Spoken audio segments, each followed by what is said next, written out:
अस्सलाम वालेकुम। Live with Adil Shahzeb के साथ मैं हूं आपका मेजबान। IMF और पाकिस्तान के दरमियान स्टाफ लेवल एग्रीमेंट होते ही पाकिस्तान की मईशत पर मस्बत असरात हमें नजर आ रहे हैं। IMF मुआहदे की खबर और रेकोटेक की फिजिबिलिटी रिपोर्ट पर जो स्टॉक एक्सचेंज में कारोबार का आगाज हुआ 1000 पॉइंट्स के जंप स्टार्ट से हुआ। Pakistan stock exchange 100 index 1139 points में इजाफे के साथ 1,17,772 पर बंद हुई। मईशत के लिए ये एग्रीमेंट एक नेक शगुन है, लेकिन IMF से किस मिलने से पहले पाकिस्तान को कई चैलेंजेस का सामना भी है। पाकिस्तान का ज़रूरी शुबा इंडस्ट्रियल सेक्टर भी अच्छी कारकर्दगी नहीं दिखा पाया। FBR में शॉर्टफॉल 650 अरब रुपए हो चुका है। कई माह करंट अकाउंट सरप्लस रहने के बाद गुज़श्ता 2 माह से करंट अकाउंट खसारा सामने आ रहा है। दरामदाद में इजाफे से एक्सटर्नल अकाउंट पर भी बोझ है। ज़र मुबादला के ज़खायर में भी कमी आई। फाइनेंशियल इनफ्लोज टारगेट से कम है। माशी तरक्की की रफ्तार फिलहाल सुस्त है। रवा माली साल की दूसरी सहमाही में भी मुल्की मईशत में सुस्तरवी देखी गई। दूसरी सहमाही के दौरान शरह नमू 1.7% रिकॉर्ड की गई। गुज़श्ता सहमाही जुलाई से सितंबर तक माशी नमू की शरह 1% से कुछ कम हुई, लेकिन फिर बढ़कर 1.34% करने की मंजूरी दी गई। इसी तरह पहली छमाही के दौरान औसत शरह नमू 1.5% रही। हुकूमत ने माली साल 24-25 के लिए 3.6% ग्रोथ का यानी शरह तरक्की का हदफ मुकर्रर किया है। अब देखते हैं कि एक चैलेंजिंग टास्क होगा हुकूमत के लिए कि कैसे ये अचीव करते हैं। स्टेट बैंक ऑफ पाकिस्तान के मुताबिक माली साल के अख्तिताम तक शरह तरक्की जो है वो 2.5 से 3.5% की हद तक रहेगी, जबकि IMF ने शरह नमू 3.2% रहने की पेशगोई की है। एक और अहम मसला पावर सेक्टर का भी है। बिजली की कीमत में बड़ी कमी का हुकूमत ने ऐलान किया था। पेट्रोलियम मसनूआत की कीमत में कमी ना करके भी यही जवाब पेश किया गया कि यह रिलीफ बिजली की कीमत कम करके दिया जाएगा। और IMF ने हुकूमत की बिजली का बिल में कमी का पैकेज उस वक्त मुस्तरद कर दिया था, लेकिन आज ये खबर सामने आई है कि IMF ने पाकिस्तान को बिजली टैरिफ में ₹1 यूनिट कमी की इजाजत दे दी है, जिसके बाद सार्फिन को बिजली की कीमत में ₹1 यूनिट रिलीफ मिलेगा। फिलहाल ये रिलीफ जो है वो जितने भी पावर प्लांट्स है उस पर लेवी से हासिल होने वाली रेवेन्यू से दिया जाएगा। दूसरी जानिब हुकूमत ने सोलर सिस्टम इस्तेमाल करने वाले सार्फिन पर इजाफी टैक्स की मंजूरी रोक दी है और नेट मीटरिंग पॉलिसी पर नजरसानी अब की जाएगी। यहां यह बात अहम है कि 14 दिन पहले वजीर खजाना की ज़ेर सदारत जो इजलास हुआ उसमें नेट मीटरिंग में तरामीम की रेगुलेशन में तरामीम की मंजूरी दी गई और वजीर खजाना समेत मुजरा इस फैसले की तायद भी करते रहे। सबसे पहले तो ये कि जो लोग सोलर के ऊपर ग्रीन मीटर लगवा चुके हैं उनके किसी कॉन्ट्रैक्ट के अंदर कोई तब्दीली नहीं लाई जा रही। वो उसी तरह उसको लाइसेंस के मुताबिक उस बेनिफिट को अवेल करते रहेंगे। ये जो पॉलिसी के अंदर तब्दीली आई है ये प्रोग्रेसिव बेसिस के ऊपर आई है ताकि लोग अपने फैसले एक एजुकेटेड अंदाज के अंदर कर सकें। अब गुजारिश ये है कि जब बिजली की लागत ही शहबाज शरीफ साहब एक बड़े अंदाज में कम करने जा रहे हैं और उसके बाद जो ग्रिड से बिजली अवेलेबल होगी वो कहीं ज्यादा अट्रैक्टिव या कहीं ज्यादा वर्केबल हो जाएगी, तो लोगों को ये अननेसेसरी अपनी जो है इन्वेस्टमेंट करने की जरूरत नहीं पड़ेगी। नई नेट मीटरिंग पॉलिसी के तहत सार्फिन से सिर्फ ₹10 फी यूनिट बिजली की खरीदारी और टैक्स की शिकें थी, लेकिन अब इस फैसले पर नजरसानी और स्टेक होल्डर से मुशावरत का कहा जा रहा है। क्या इतना बड़ा फैसला लेने से पहले स्टेक होल्डर से मुशावरत की गई थी? हुकूमत ग्रोथ रेट में इजाफा जो है वो किस तरह कर पाएगी? तमाम मामलात पर बात करेंगे। हमारे साथ मौजूद हैं की वजीर बराए पेट्रोलियम जनाब अली परवेज मलिक साहब। अली परवेज मलिक साहब, thank you so much for joining us. क्या सराहियां थी कि मिनी बजट आएगा, मजीद सख्त शराइत IMF की आएंगी, लेकिन स्टाफ लेवल मुआहदा हो गया। अब well done to the prime minister and entire team. ये बताएं, बहुत से ऐसे शुबे हैं जिसमें काम करने की अब भी जरूरत है। ज़राअत की बात करें, कपास की पैदावार कम हुई, गंदम की पैदावार गुज़श्ता साल की निस्बत कम होगी। हमारा असल चैलेंज अब आगे ग्रोथ है, शरह तरक्की है। उसके लिए हमारे पास क्या प्लान है और कितने आप कॉन्फिडेंट हैं कि हम ग्रोथ अचीव कर लेंगे? आदिल साहब, गुजारिश ये सबसे पहले तो मैं आपका शुक्रिया अदा करता हूँ कि आपने कम से कम इस चीज़ को एक्नॉलेज तो किया कि प्राइम मिनिस्टर साहब ने किस मुश्किल मराहिल से पाकिस्तान को निकाला है और आज यहाँ पे इस्तेहकाम जो है वो जड़ पकड़ता हुआ नज़र आ रहा है। क्योंकि जिस तरक्की, और मैं खाली आपको गुजारिश ये करूँगा कि हमें तरक्की नहीं, हमें उस तरक्की की जो क्वालिटी है, ग्रोथ की जो क्वालिटी है, उसके ऊपर भी मेरे ख्याल से अब ध्यान देने की ज़रूरत है। क्योंकि ये जो ग्रोथ के भाषण के अंदर ना हमने ये पिछले 70 साल में देखा है कि हम 6 महीने दौड़ते हैं और उसके बाद अपने मुंह के ऊपर गिर जाते हैं and then we end up in a practically worst position than where we were. तो हमें इस तरक्की को जिसकी तलाश आज होनी चाहिए वो एक जामे और एक पायदार तरक्की की तरफ जाना है। तो ये गुजारिश आपसे करूँगा। और जितनी मईशत मैं जानता हूँ उसके अंदर ये जो तरक्की का सफ़र, जो जामे तरक्की का सफ़र है ना, ये आपको इस्लाहात के ज़रिए ही आपको गुजरना पड़ेगा और हासिल करना पड़ेगा। और इसके अंदर पहला जो आपका जो स्टॉप होगा वो आपका इस्तेकाम हासिल करना होगा। तो अभी हमने आधा काम किया है, अब यहाँ से इस्लाहात के ज़रिए आपको वो सप्लाई कंस्ट्रेंट्स जो आपके मुल्क के अंदर फॉरेन एक्सचेंज क्राइसिस के अंदर रिजल्ट करते हैं, जब आप अपना एक्सेलरेटर के ऊपर पैर दबाते हैं, उन शोबों के अंदर इस्लाहात लानी होंगी। उसके लिए आप जानते हैं कि पूरा जो होम ग्रोन एजेंडा जो प्राइम मिनिस्टर साहब ने जो तरतीब दिया था उसके अंदर सेक्टोरल प्लान्स भी बने हुए हैं और हर सेक्टर के अंदर कौन कौन से आपको फैसले करने हैं जिससे आपकी ये बंदिशें दूर होंगी। अब उसके ऊपर हमें अमल करने की जरूरत है। आतिश साहब, एक बड़ा मामला बिजली की कीमतों में कमी का है। आपने हमारे शो में कहा था कि जल्द वज़ीर आज़म साहब खुशखबरी देंगे, लेकिन बाद में पता चला शायद IMF जो है वो कन्विंस नहीं था, फिर वो पोस्टपोन हुआ मामला। अब पावर मिनिस्टर की स्टेटमेंट है कि हम रिलीफ देंगे। आज की खबर यह है कि ₹1 फी यूनिट आप देंगे, लेकिन आप जिस जानिब इशारा कर रहे थे वो 6 से 7 रुपए फी यूनिट था। क्या अपडेट है, कितना रिलीफ हम एक्सपेक्ट करें अवाम? आदिल साहब, आप क्यों परेशान होते हैं? जो मैंने आपके प्रोग्राम में जो स्टेटमेंट दी थी, जो बात की थी, मैं आज भी उसके ऊपर कायम हूं। चंद दिनों के अंदर आपको इंशाल्लाह ताला अच्छी खबर मिलेगी, क्योंकि ये वज़ीर आज़म साहब और उनकी जो मायशी टीम है वो ये समझती है कि अगर हमने पायदार तरक्की की तरफ जाना है तो बिजली की जो कीमत की रुकावट है उसको हमें दूर करना पड़ेगा। उसके लिए आप जानते हैं हमने बेपनाह किस्म के इंटरवेंशंस भी किए हैं, चाहे वो पेट्रोल की कीमत को बरकरार रखने का फैसला हो, चाहे IPPs के साथ निगोशिएशंस का मामला हो, चाहे इस किस्म के आपने जो गवर्नेंस के ज़रिए जो बेहतर रिफॉर्म्स के ज़रिए आपने चीज़ें हासिल करनी हो, आपने उसके ऊपर पेशरफ्त की है। तो अनकरीब मैं अपनी आपको स्टेटमेंट दोहराता हूँ कि वज़ीर आज़म साहब अच्छी खबर आवाम को देंगे, क्योंकि हमें मालूम है कि ये एक बहुत बड़ा सोर पॉइंट है हमारी मईशत के अंदर, हमारी सोशल फैब्रिक के अंदर। तो इंशाल्लाह ताला आप खैरियत की उम्मीद रखें, अल्लाह बेहतर करेगा। मलिके, अभी तक तो आपने जो कहा है तकरीबन उसी तरह हुआ। मैं यही रिकन्फर्म करवाना चाहता था कि क्या ये रिलीफ जो है ये पीनट्स में होंगे, यानी ₹1 तक होगा, या 6 से 7 रुपए फी यूनिट होगा? देखें, अब मुझे नहीं पता, अगर मेरी आप जैसी 20-25 लाख रुपए की तनख्वाह हो तो मेरे लिए शायद चंद रुपए की कोई अहमियत ना हो, पर मैं आपसे ये गुजारिश करूंगा कि खातिर ख्वाह रिडक्शन होगी, अच्छी रिडक्शन होगी, जो हमारी मईशत के अंदर और हमारे जो एक्सपोर्टर के लिए जो उसकी जो कंपेटिटिवनेस को रिस्टोर करने के लिए एक मेरे ख्याल से अच्छी पेशरफ्त होगी।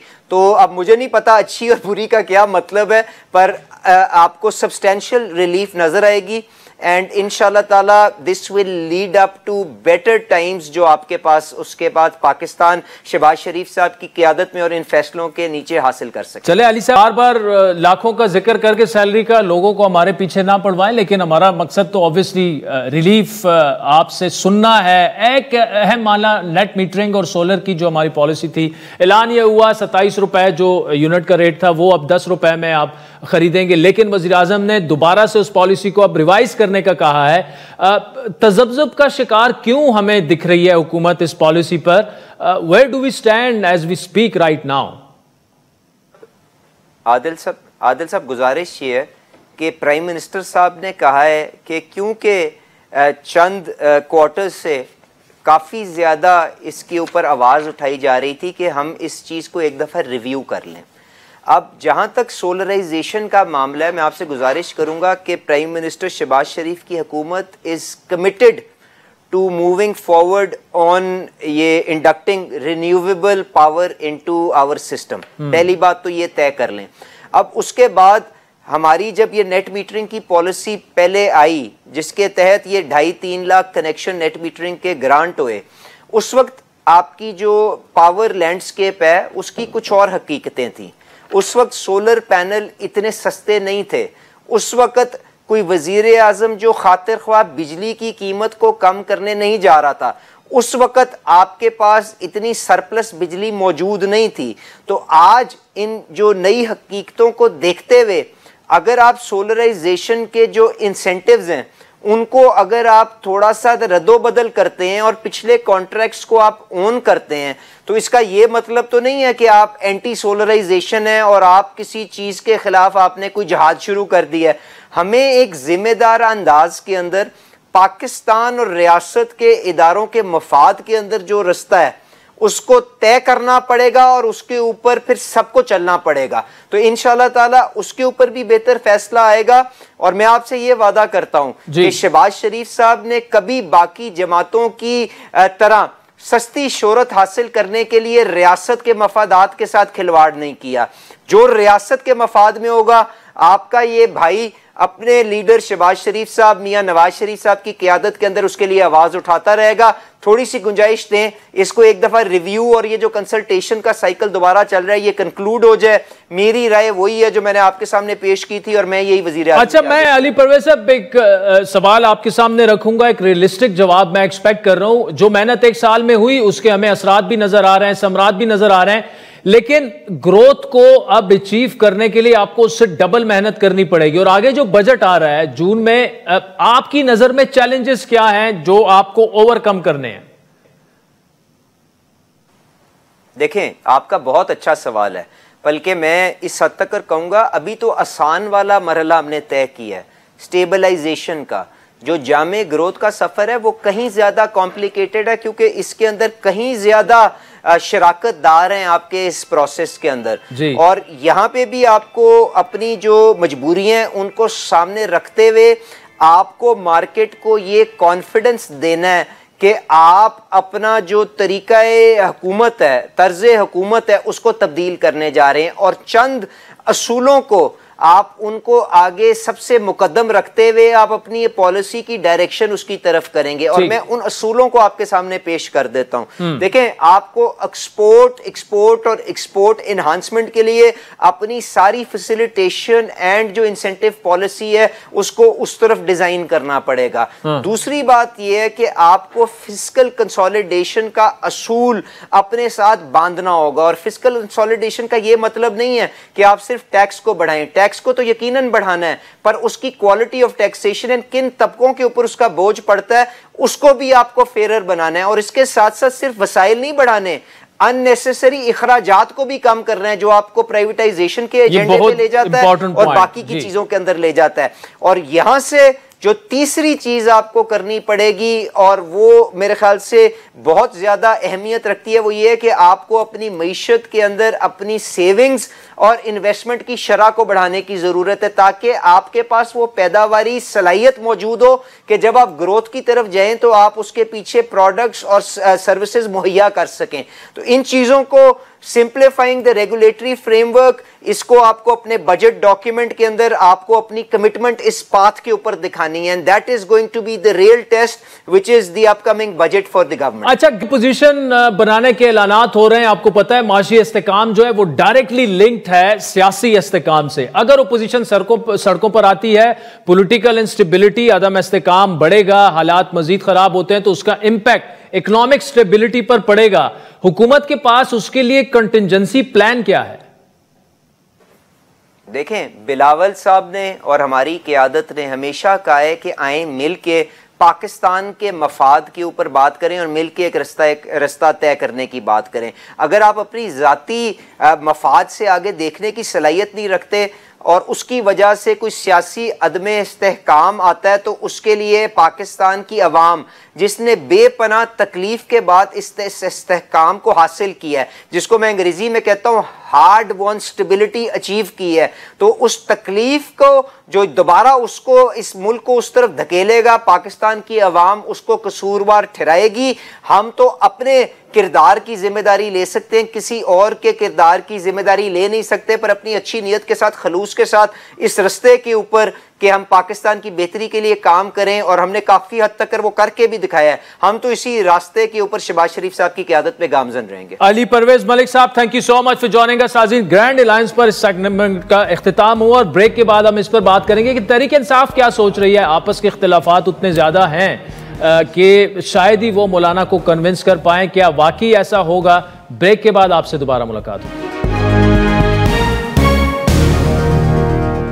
वेलकम बैक नाज़रीन। दहशतगर्दी से नबरदज़वा हुकूमत को सियासी चैलेंजेस का भी सामना है। हुकूमत लॉ एंड ऑर्डर के लिए हार्ड स्टेट बनने के साथ साथ मुज़ाकरात का रास्ता अपनाने पर गौर कर रही है, जबकि अपोजिशन जमातें फासले खत्म करके एक दूसरे का हाथ थामने की तैयारियां कर रही हैं। सियासत के दो बड़े हरीफ JUI और PTI अब हलीफ बनने जा रहे हैं। गुज़श्ता रोज लाइव विद आदिल शाहज़ेब में गुफ्तगू करते हुए JUI के रहनुमा इंजीनियर ज़ियाउर रहमान ने यह इंकशाफ किया कि PTI और JUI के फासले कम हो रहे हैं और दोनों पार्टियों में इंतखाबी इत्तेहाद भी हो सकता है। तहरीक इंसाफ के साथ इकट्ठे इलेक्शन लड़ा जा सकता है। सियासत में तो ये इसके बारे में नफी में आप नहीं कह सकते कि नहीं हो सकता। बड़ी वाकई फासले काफी कम हो गए हैं। फिर ये तो है। PTI और JUI दोनों ने ईद के बाद हुकूमत के खिलाफ तहरीक चलाने का ऐलान किया हुआ है, जबकि अपोजिशन जमातों के मुश्तरका प्लेटफॉर्म तहरीके तहफ़्फ़ुज़ आईन पाकिस्तान के प्लेटफॉर्म से ऑल पार्टीज कॉन्फ्रेंस भी मुनक्किद होगी, जिसके लिए अपोजिशन जमातों का कहना है कि इसमें हुकूमत के अलावा तमाम सियासी जमातों को मदऊ किया जाएगा। ईद के बाद शुरू होने वाली हुकूमत मुखालिफ तहरीक में अगर JUI, PTI और दीगर अपोजिशन जमातें किसी एक प्लेटफॉर्म पर मुत्तहिद हो जाती हैं तो यह इत्तेहाद हुकूमत के लिए मुश्किलात का बायस बन सकता है। हुकूमत ने इन चैलेंजेस से निपटने के लिए अपनी तैयारियां भी कर रही हैं और पीपल्स पार्टी की कौमी सलामती के मामले पर अपोजिशन जमातों से राब्ते की तजवीज को मनोअन उन्होंने तस्लीम भी कर लिया। दूसरी जानिब आपको बताते चलें कि बानी PTI से अडियाला जेल में मुलाकात कई माह से एक मुतनाज़ा मौजू रही है, लेकिन इस्लामाबाद हाई कोर्ट की जानिब से ज़िमन में जारी किए गए फैसले के बाद इस बारे में एक नई बहस छिड़ गई है। तहरीक इंसाफ के सेक्रेटरी जनरल सलमान अकरम राजा की दरख्वास्त पर इस्लामाबाद हाई कोर्ट की जानिब से बानी PTI से हफ्ते में 2 रोज की मुलाकात की बहाली इस शर्त पर की गई थी कि सलमान अकरम राजा ये जमानत देंगे कि इमरान खान से मुलाकात के बाद जेल के बाहर होने वाली मीडिया टॉक्स नहीं की जाएंगी। इस अदालती फैसले के आने के बाद से सोशल मीडिया पर अक्सर सार्फिन की जानिब से इस बारे में मौजूद इबाहम के बारे में बात की जा रही है। बानी PTI की लीगल टीम का हिस्सा रहने वाले फैसल चौधरी की जानिब से इस फैसले को इमरान खान की आवाज को खामोश करने के मुतरादिफ करार दिया गया। उनका मौकिफ है कि सलमान अकरम राजा की जानिब से दी गई जमानत के बाद इमरान खान की बात पर जेल से बाहर कहीं भी मीडिया पर बहस नहीं हो सकेगी। PTI के एक और सीनियर रहनुमा सेनेटर बैरिस्टर अली जफर ने भी इस फैसले से इख्तिलाफ राय का इजहार किया, लेकिन सलमान अकरम राजा इस मौकिफ को प्रोपेगेंडा करार देते हुए उसकी तरदीद कर रहे हैं। उसके बाद सलमान अकरम राजा और फैसल चौधरी के दरमियान इख्तिलाफात की खबरें आई और बानी PTI से मुलाकात के बाद फैसल चौधरी को ना सिर्फ लीगल टीम से अलग किया गया बल्कि उन्हें जो है वो व्हाट्सएप ग्रुप से भी निकाल दिया गया। बानी PTI के मुकदमात लड़ने के लिए उस वक्त कोई वकील तैयार नहीं था जब फैसल चौधरी आगे थे। इससे पहले पार्टी के एक और सीनियर रहनुमा शेर अफजल मरवत को भी पार्टी से निकाल जा चुका है। इस पर भी एतराज पार्टी के सेक्रेटरी जनरल सलमान अकरम राजा ने किया था। शेर अफजल मरवत और फैसल चौधरी दोनों का एक जैसा ही मौकिफ है, लेकिन मौजूदा क़यादत बानी PTI को रिहा कराने में ये उनका मौकिफ है कि संजीदा नहीं है। अब फवाद चौधरी कौल उन्होंने जब गुज़श्ता रात हमसे गुफ्तगू की कि अगर इमरान खान को साइड पे कर दें तो PTI जो है वो IPP और अवाम पाकिस्तान पार्टी के बराबर है, क्योंकि मौजूदा जो उनके रहनुमा हैं जो बाहर हैं वो ना इंटरेस्टेड है इमरान खान की रिहाई में और ना उनकी कोई सियासी हैसियत है। इस वक्त आप इमरान खान को जरा निकाले ना तो PTI, IPP और अवाम पार्टी जो है ये एक बराबर है। नाज़रीन, तमाम मामलात पर गुफ्तगू करेंगे। मारूफ लॉयर तहरीक इंसाफ के रहनुमा अहमद उवैस एडवोकेट हमारे साथ मौजूद है। अहमद उवैस साहब, thank you so much for joining us. Sir, पहले तो एक बाम दूर कीजिएगा कि फैसला आया कि इमरान खान साहब से मुलाकात तो होगी हफ्ते में 2 दफा, लेकिन मीडिया टॉक नहीं होगी। अब फैसल चौधरी साहब कह रहे हैं कि मीडिया टॉक का मतलब यह है कि आप बानी PTI की आवाज को साइलेंस करने पर आप एग्री कर चुके हैं। अब बैरिस्टर अली जफर साहब भी कह रहे हैं कि ऐसा फैसला नहीं मानना चाहिए था। कैसा आपकी नजर में यह फैसला कैसे है? क्या दुरुस्त फैसला है और दुरुस्त स्ट्रेटेजी थी PTI की? बिस्मिल्लाहिर्रहमानिर्रहीम। देखिए, जहां तक के फैसले का ये कंडीशन की बात है, इसमें कोई शक नहीं है कि ये कंडीशन जो है ये अनकॉन्स्टिट्यूशनल है। ये आर्टिकल जो पर्टेनिंग टू फंडामेंटल राइट्स हैं उनसे मुतसादिम है। लेकिन गालिबन मैंने क्योंकि एग्जैक्ट वर्डिंग नहीं पढ़ी, जो मैंने सुना वो ये था कि आप अडियाला जेल से निकलते ही इनके मुतालिक जो है पॉलिटिकल कमेंट्स जो हैं आपकी मीटिंग के, वो वहाँ पे जो कोई अगर जर्नलिस्ट वगैरह या मीडिया के लोग आए हैं तो वहाँ ना करें। तो इसका मतलब यह है कि वहाँ ना करें। उसके अलावा तो ये तारीख है कि ये मुस्तकिल पाबंदी तो लगाने का इख्तियार जज के पास नहीं है, लगा भी नहीं सकते हैं वो कि आप उनसे मिल के आए और आप उसके बाद उसका इजहार शादी ना करें कहीं पर। ये तो कोई ठीक। अच्छा अहमद, वैसे असल में कंफ्यूजन है ये, क्योंकि फैसल चौधरी साहब ये कह रहे हैं कि जेल से बाहर की जुरिस्डिक्शन में मीडिया टॉक पर पाबंदी है, तो इसका जेल से बाहर की जुरिस्डिक्शन तो पूरा पाकिस्तान आ गया, इसीलिए उन्होंने सलमान अकरम राजा साहब पे तनकीद की और उस तनकीद के बाद उन्हें पार्टी से ही निकाल दिया गया, लीगल टीम से ही निकाल दिया गया। ये इस किस्म के जल्दबाजी के फैसले मैं इसको नहीं अप्रूव करूंगा अपने तौर पर, कि निकालने वाली बात जो है ये नहीं करनी चाहिए, क्योंकि अब जब पार्टी क्राइसिस में होती है और ऑपोजिशन में रोल प्ले कर रही होती है तो उस वक्त हर शख्स जो है वो बहुत अहम होता है और उसकी कंट्रीब्यूशन होती है, और वो जो भी काम कर रहा होता है वो वॉलंटरीली कर रहा होता है और अपने आप को एक खतरे में डाल के काम कर रहा होता है। इसलिए एक निकालने वाली बात जो है किसी से मंसूब कर देनी और किसी को किसी बात से उसको पार्टी के मामलात से बिल्कुल अलग कर देना, ये गलत है। ये तासुर जो है नहीं होना चाहिए और इस किस्म का फैसले जो है ये एक इंतशार का बायस बनते हैं और इससे नुकसान होता है, ओवरऑल नुकसान होता है पार्टी की इस क्राइसिस में उसकी कारकर्दगी के ऊपर।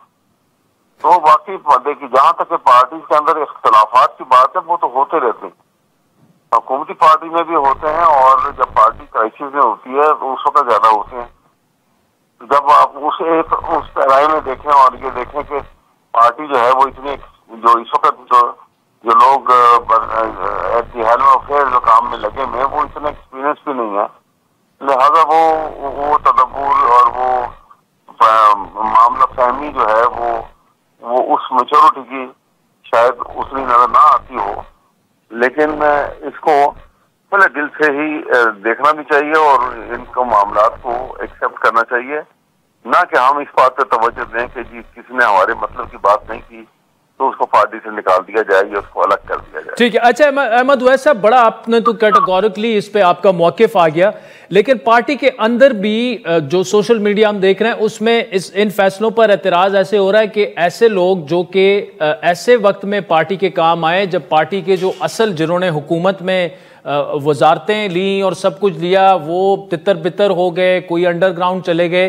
लेकिन कुछ लोग जो हैं उन्होंने उस वक्त पार्टी को थामा, मतलब उनमें फैसल चौधरी भी शामिल हैं, उनमें आप भी शामिल हैं, उनमें शेर अफजल मरवत भी शामिल हैं। तो अब ये इन दो लोगों को तो साइड लाइन कर दिया गया इस तरह से। तो इसमें जो वो लोग हैं जो लिटरली सिर्फ इमरान खान के लिए सामने आए, जब उनकी अपनी पार्टी के कुछ लोग छोड़ के कुछ लोग अंडरग्राउंड चले गए, तो वो बददिल भी होंगे, जो पार्टी के अंदर रह गए हैं वो भी शायद अब खामोशी इख्तियार कर लेंगे। देखिए, मैं आपको बताऊं कि जब पार्टी इक़्तिदार में थी और उसके बाद जब इनके पकड़ धक्कड़ का सिलसिला शुरू हुआ इक़्तिदार से अलग होने के बाद, तो वहां पे दानिस्ता तौर पे ये कॉन्शियसली एफर्ट की गई थी कि जितने भी पार्टी के सरकर्दा लोग हैं या जिनकी कोई अहमियत हो सकती थी उनको गिरफ्तार किया और गिरफ्तार करके उनसे 3rd डिग्री ट्रीटमेंट भी किया गया और उनको मजबूर किया गया कि वो जो है वो पार्टी को छोड़ें, तो उसी सूरत में उनको रिहाई मिल सकती है या इस किस्म का कोई बयान दे दें जिससे पार्टी के साथ उनकी वो लगाओ वो उन्स जो या वो उनकी जो लॉयल्टी है वो खत्म हो गई है और अब वो पार्टी में कोई ऐसा रोल प्ले नहीं करेंगे। ये काम कॉन्शियसली किया गया था, लेकिन आप शायद करने वाले जो थे वो ये भूल गए कि जैसे अहमद फराज ने कहा था ना कि उसे खबर नहीं कि रात जब किसी खुर्शीद को शहीद करे तो सुबह एक नया सूरज तराश लाती है। तो ये मामला जो है इस तरह खत्म नहीं होते हैं जब तक इमरान इनकी सारी कैलकुलेशन जो है वो धरी के धरी रह गई। इनका ख्याल था कि इमरान खान भी जो है उसकी एक बड़ी अफलोंट लाइफ गुजरी हुई है और बड़ा एक उसने लाइफ की वो सख्तियां नहीं झेली हुई और जेल में जाएगा तो इसको समझ आ जाएगी ये एक हफ्ता नहीं काट सकेगा। वो 2 साल से जेल में है और मेरे ख्याल में मैंने 2-3 दफा मिला हूँ, उसमें वही बिगर उसकी आंखों में वही चमक और उसकी चेहरे पे वही मुस्कुराहट, कोई फर्क नहीं मैंने पाया। तो ये मामलात जो हैं इस तरह कैलकुलेट इन्होंने जितने किए वो हमें मिस कैलकुलेशन के ऊपर मबनी है।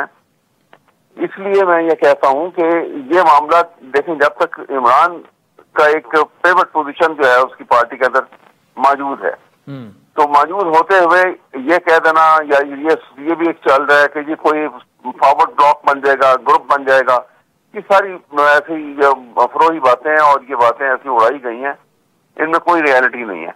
क्योंकि इमरान के बगैर पार्टी के ये में किसी में ये वो अहलियत नहीं है, ना कायदाना वो काबिलियत जो है मुझे किसी में नजर आती है कि वो अपने इन हिज ओन राइट वो कोई अपने आप को एस्टेब्लिश कर लेगा। ठीक।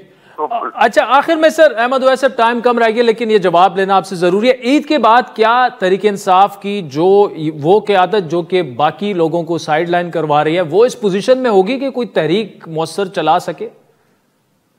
आप देखिएगा कि ये ईद के बाद ये जो अप्रैल का महीना है और मई का महीना, ये बड़ी तेजी से तहरीक चलेगी और ग्रैंड अलायंस बनेगा, आपके सामने बनेगा। ये देखिए, एक बात आपको बता दूं, पॉलिटिकल एक्टिविटी जो है ना वो डिवाइड करती है और तहरीक जो है, मूवमेंट जो है वो यूनाइट करती है।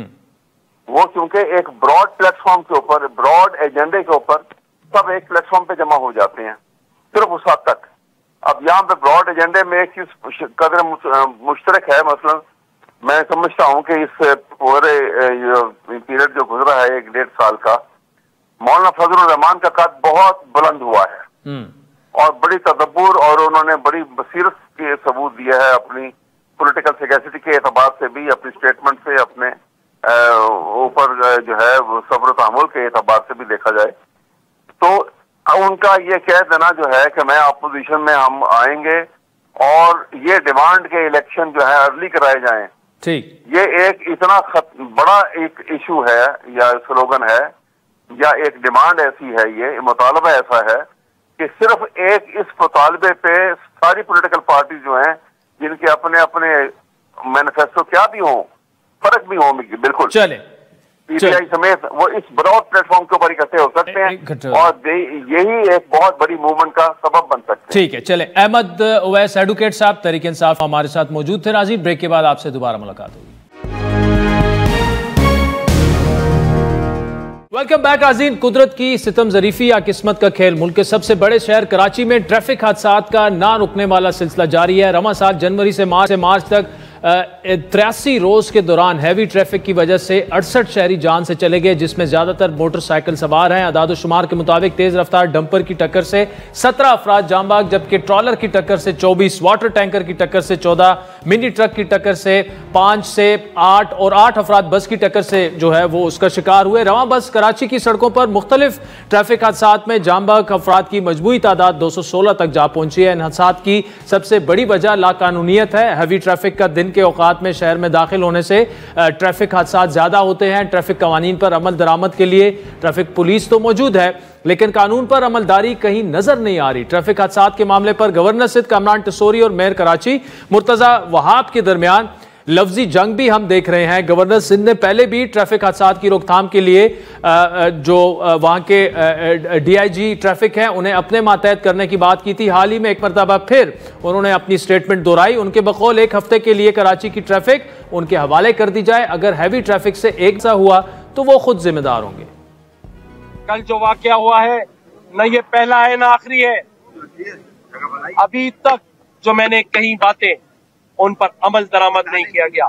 मैं आज कहता हूं 1 हफ्ते के लिए डीआईजी ट्रैफिक को मेरे मातहत करे। एक डंपर के तले अगर कोई कुचला गया तो मैं अपने ओहदे से इस्तीफा। दूसरी जानिब MQM सिंध असम्बली में डिप्टी पार्लिमानी लीडर ताहा अहमद ने चीफ जस्टिस ऑफ पाकिस्तान को खत लिखकर उनसे कराची में बढ़ते हुए ट्रैफिक हादसात पर अज खुद नोटिस लेने की अपील की। खत में मुतालबा किया गया कि गैर कानूनी डंपर्स और हैवी ट्रैफिक की नकलो हरकत पर सख्त पाबंदियां लगाई जाएं। ताहा अहमद खान के मुताबिक ट्रैफिक हादसात के बढ़ते हुए वाकयात आर्टिकल 9 और 25 की खिलाफ वर्जी हैं। मोटर व्हीकल ऑर्डिनेंस 1965 और सिंध मोटर रूल्स जो है व्हीकल रूल्स जो है 1969 उस पर सख्ती से अमल दरामद कराया जाए। दूसरी जानिब गवर्नर सिंध की गुफ्तगू पर रद्द-ए-अमल देते हुए कराची मुर्तजा वहाब का कहना था कि प्रोपेगेंडा करने वालों को काम के जरिए जवाब दिया जाएगा। बात करना आसान होता है लेकिन काम करना मुश्किल है। वो इशू नहीं है, कभी हासिद कह दें, कभी मुझे अंडर कर दें, कभी पुलिस अंडर कर दे। तो मुझे एक बात बताओ यार, वो तो कहते हैं कि मैं अपना आईनी इख्तियार इस्तेमाल करके ये कर दूंगा, तो ज़रा उनसे पूछ लेना उनके इख्तियारात हैं क्या।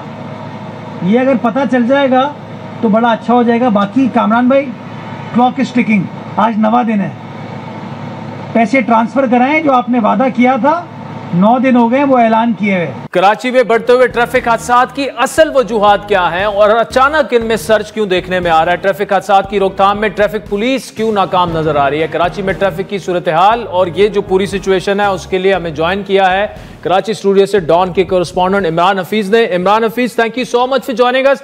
पहले ये बताइएगा कि क्या ये एक ही दम अचानक ट्रैफिक हादसात का सर्ज होना और वो भी हैवी जो व्हीकल्स हैं उनकी टक्करों से शहरियों का इस तरह से जाम बाग होना, फिर MQM और सिंध हुकूमत का एक दूसरे इस इशू पर भी एक दूसरे के आमने सामने खड़ा हो जाना, हो रहा क्या है कराची में? देखिए आदिल, यहाँ पर कराची के अंदर हर मिनट के अंदर जो है वो सिचुएशन तब्दील होती जा रही है ट्रैफिक हादसात के हवाले से। जो मेरे पास जो 86 दिनों का फिगर है, जो 1 जनवरी से आज जो तारीख हो गई है, तो इस साल को शुरू हुए 86 दिन हो गए हैं और इसके अंदर जो है वो शहरियों की जो जहाँ बाग होने वाले शहरियों की तादाद है वो 222 तक जा पहुँची है। इसी तरीके से जो है वो हैवी ट्रैफिक उसके तले पहियों तले जो है वो तकरीबन 70 से ज़ायद शहरियों की ज़िंदगियाँ उन पहियों हैवी देव हैकल व्हील के ज़रिए जो है वो ज़िंदगी का उनके खात्मा हो चुका है। अच्छा, ज़बानी जमा कर देखें, यहाँ पर एक बड़े अफसोस की बात है कि एक दूसरे की तरफ से बयानबाजी की जा रही है, लेकिन एक ये जेन्युइन मसला है। इसमें कराची में रहने वाला हर कौमियत का शख्स जो है वो उसके ऊपर जो है वो ट्रैफिक हादसात का शिकार हो रहा है। यहाँ पर अगर तादाद देखें जो शदीद ज़ख्मी इन ट्रैफिक हादसात के अंदर, वो 2800 से ज़ायद हो चुकी है। जो शदीद ज़ख्मी है मुख्तलिफ अस्पतालों में आज भी ज़ेर इलाज है।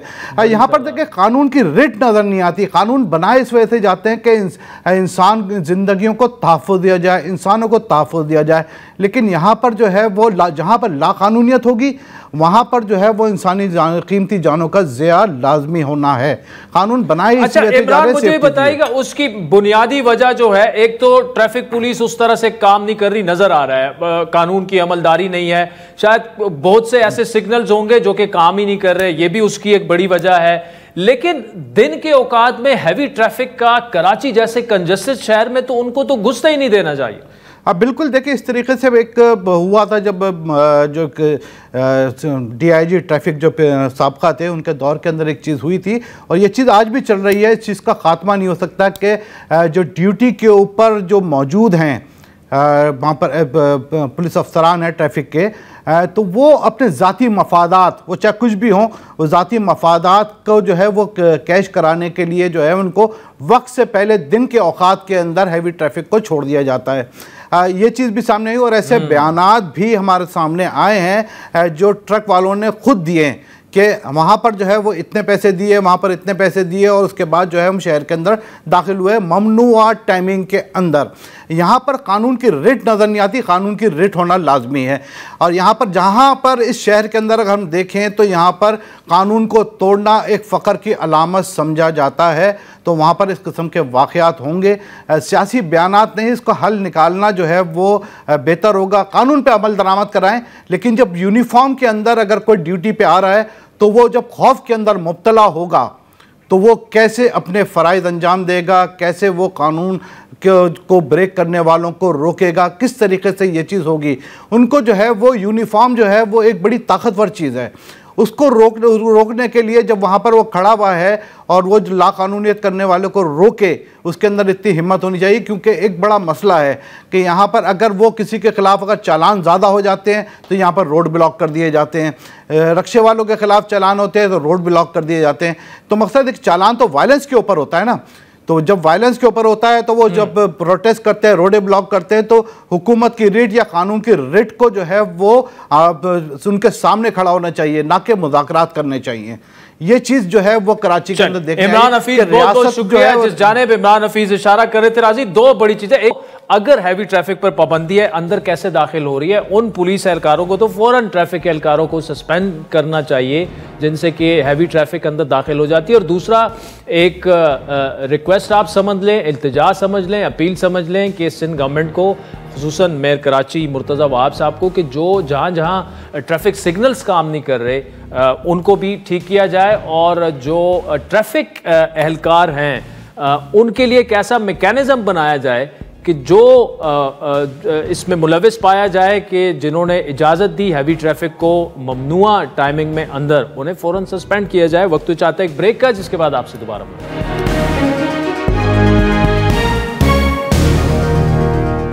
वेलकम बैक नाज़रीन। प्रोग्राम की इब्तिदा में हमने वफाकी वज़ीर पेट्रोलियम अली परवेज़ मलिक से मौजूदा जो इकनॉमिक सिचुएशन है, IMF का स्टाफ लेवल एग्रीमेंट है, उस पर तफसीली गुफ्तगू की। इस वक्त SDPI के सरबराह जनाब डॉक्टर आबिद क़यूम सलहरी साहब हमारे साथ मौजूद है। डॉक्टर साहब, स्टाफ लेवल मुआहिदा तो हो चुका है, अब इसमें प्लस पॉइंट्स भी काफ़ी ज़्यादा हैं अगर उस प्रेस रिलीज पर नज़र डाली जाए। इकनॉमिक स्टेबिलिटी की IMF ने तारीफ भी की है, कैसे देख रहे हैं आप उसको? आगे अब बजट आना है, हमने ग्रोथ की तरफ लेके जाना है मुल्क को, लेकिन अंडरलाइन प्रॉब्लम्स भी हैं।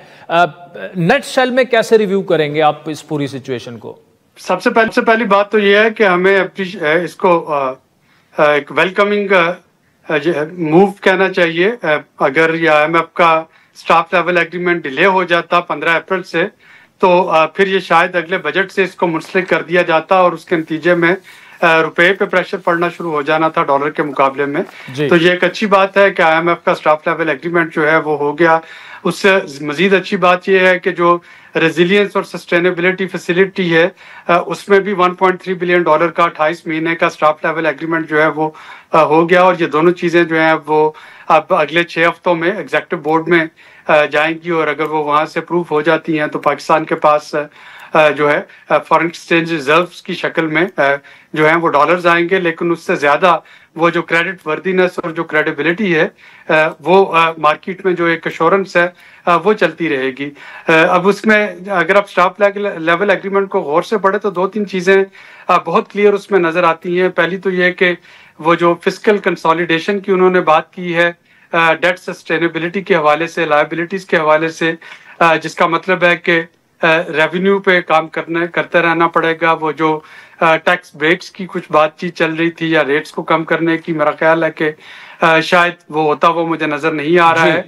अगला बजट इसको बताएगा कि उसमें किस तरीके से वो जो सेक्टर्स टैक्स नेट में नहीं है उनको कैसे टैक्स नेट में लेके आया जाता है। क्योंकि अगर ये इस माली साल का जो रेवेन्यू टारगेट है अगर वो उस पर थोड़ी कमी आई है तो यकीनन अगले साल में देखना होगा कि उसको ट्रेजेक्ट्री को कैसे उसमें कंपनसेट किया जाता है।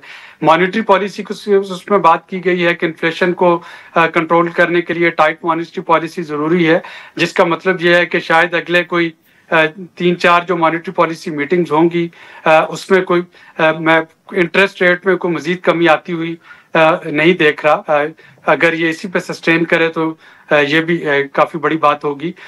तीसरी चीज जो उसमें उन्होंने कही है वो कुछ रिस्क हाईलाइट किए हैं, जिसमें एक तो कुछ एक्सटर्नल रिस्क की बात हुई है, दूसरा जो है वो क्लाइमेट चेंज के हवाले से कुछ रिस्क की बात हुई है, और तीसरी उन्होंने कहा है कि प्रेशर में आके कुछ पॉपुलिस्ट डिसीजन जो है वो हुकूमत ले सकती है, जिसके नतीजे में ये जो एक ट्रेजेक्ट्री उन्होंने अडॉप्ट की है एक पाथ रिफॉर्म्स का, उससे वो स्लिप कर सकते हैं। पॉलिसी मिसस्टेप्स की बात लफ्ज उन्होंने यूज किया है, जिसका मतलब है कि हुकूमत को अभी शायद इसी तरीके से जैसे केयर टेकर सेटअप में था या जैसे पिछला पूरा साल गुजरा, तो अगला जो साल होगा माली साल वो कोई बहुत ज्यादा उसमें रिलीफ की तवक्को नहीं रखनी चाहिए मास वाइज सोशल प्रोटेक्शन के।